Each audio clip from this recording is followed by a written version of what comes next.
Jemaat yang dikasihi oleh Tuhan kita Yesus Kristus, tiba saatnya kita masuk di dalam pemberitaan firman Tuhan.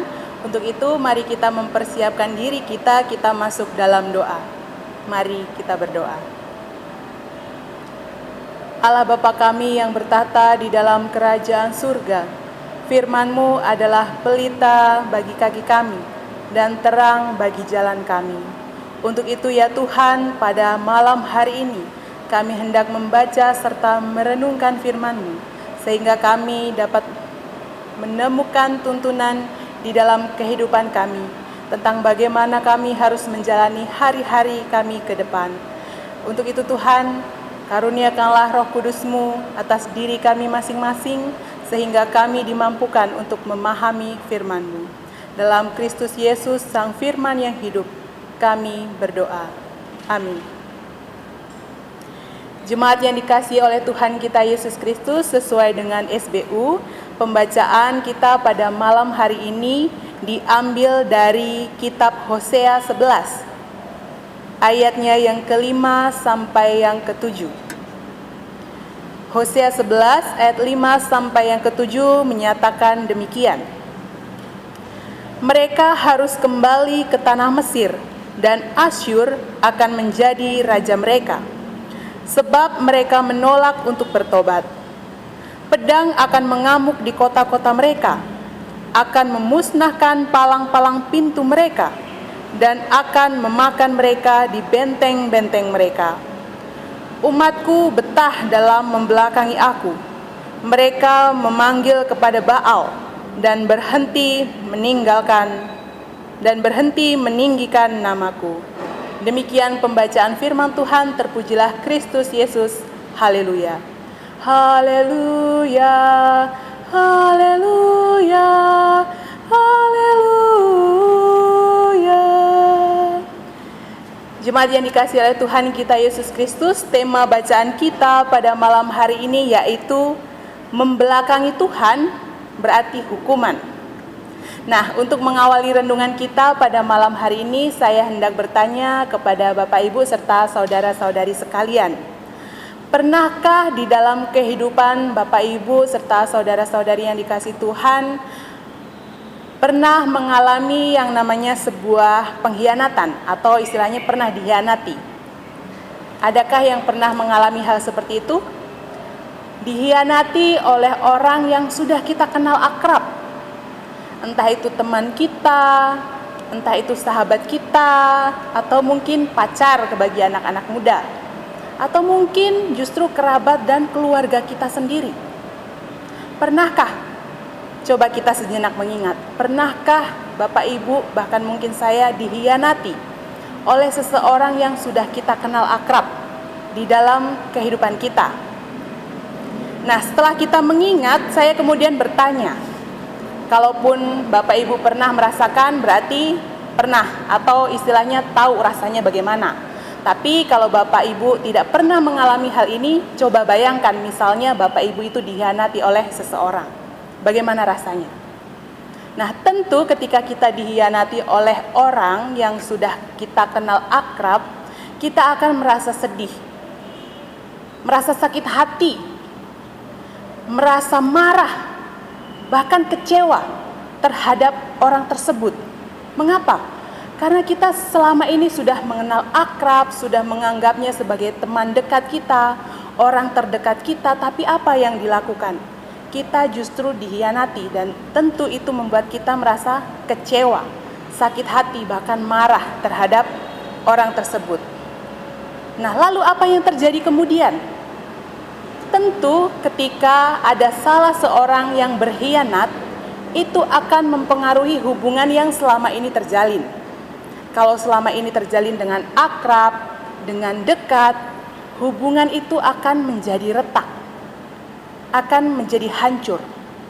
Misalnya saja di dalam hubungan berpacaran. Nah, kalau di awal orang berjanji mau setia, ia nggak ada cewek lain, ia nggak ada cowok lain. Tapi ternyata di tengah jalan ada yang selingkuh, ada yang berkhianat. Tentu hubungan yang selama ini terjalin dengan apik, dengan bagus, kemudian berantakan, hancur, pecah. kemudian pada akhirnya putus. Bahkan mungkin ada yang sampai bermusuhan. Nah, inilah sebuah pengkhianatan inilah yang pada akhirnya dapat membuat hubungan yang awalnya manis kemudian menjadi hancur, kemudian menjadi tidak lagi harmonis, bahkan rusak. Nah, Bapak Ibu yang dikasihi oleh Tuhan kita Yesus Kristus, pembacaan kita pada malam hari ini juga ingin memperlihatkan sebuah pengkhianatan yang dilakukan oleh bangsa Israel. Bacaan kita memperlihatkan bagaimana bangsa Israel itu tidak setia kepada Tuhan. Kalau tadi di awal kita melihat dan saya sampaikan bahwa tema kita adalah membelakangi Tuhan. Nah, inilah yang dilakukan oleh bangsa Israel. Mereka mengkhianati Tuhan. Mereka tidak setia kepada Tuhan. Mereka main belakang sama Tuhan. Padahal kalau kita lihat sejarah bangsa Israel, sejak Allah memilih mereka, Allah memberikan janji penyertaan, bahkan Allah juga mengasihi mereka, selalu menolong mereka. Ini adalah bukti cinta kasih Tuhan kepada bangsa Israel. Kita melihat hubungan yang baik. Namun apa yang terjadi? Bangsa Israel justru tidak setia kepada Tuhan. Kalau kita lihat lagi kehidupan bangsa Israel, mereka pernah membuat perjanjian kepada Tuhan bahwa mereka akan berbalik, mereka akan kembali setia. Tapi apakah mereka menepati janji? Ternyata tidak. Mereka kembali menduakan Allah. Mereka kembali menyakiti hati Allah. Nah, Bapak Ibu yang dikasihi oleh Tuhan kita Yesus Kristus, sebenarnya sejak semula Allah telah memberikan perintah. Allah telah menyatakan firman-Nya melalui Musa. Kalau kita mengingat ke-10 hukum Taurat, ke-10 firman Tuhan, di sana dikatakan, jangan ada padamu Allah lain di hadapanku. Jangan menyembah berhala, patung-patung. Tapi apa yang dilakukan oleh bangsa Israel? Mereka justru melanggarnya. Mereka justru melakukan hal itu.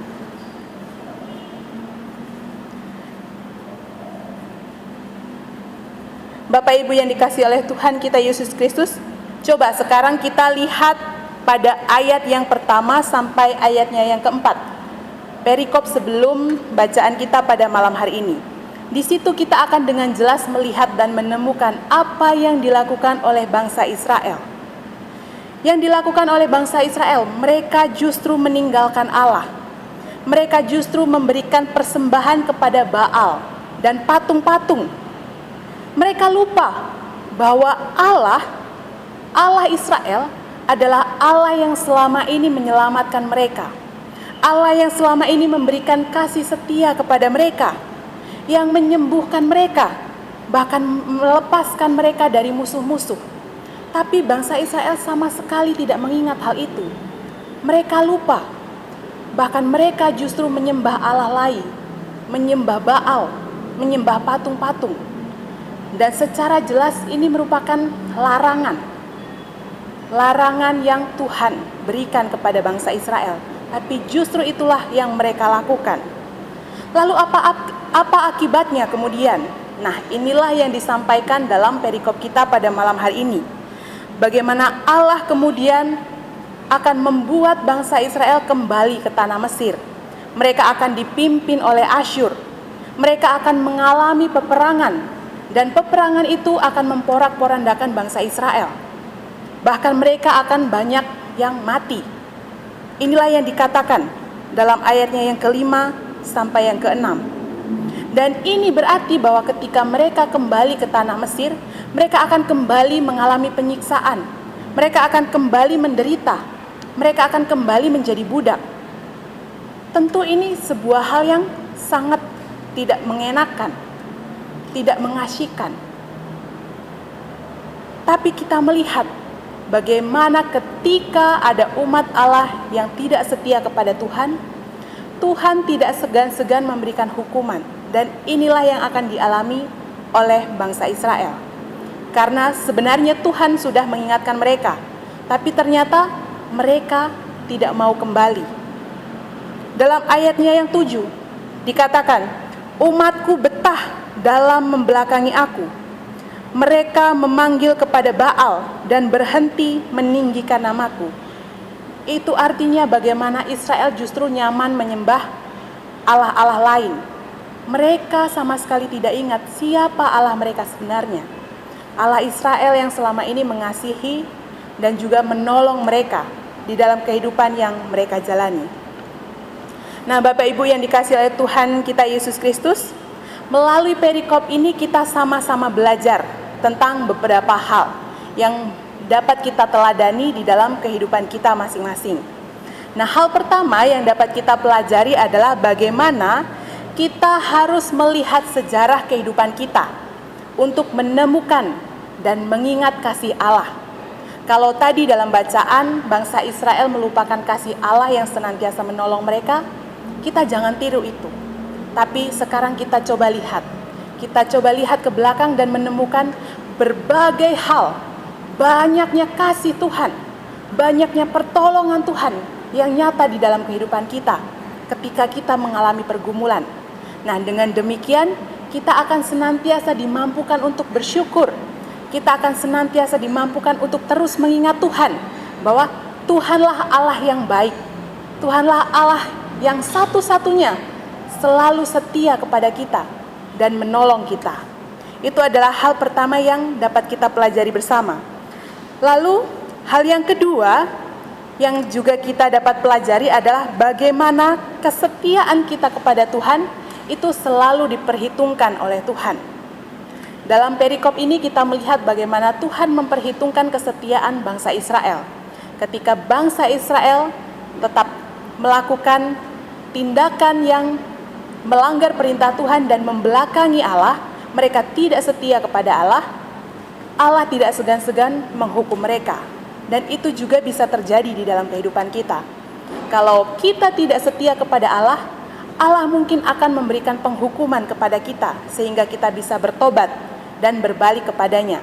Untuk itu, hal ketiga yang harus kita lakukan atau kita pelajari adalah kita harus tetap menjadi orang yang setia, umat yang selalu setia kepada Tuhan, sehingga pada akhirnya kesetiaan kita juga akan berbuah manis.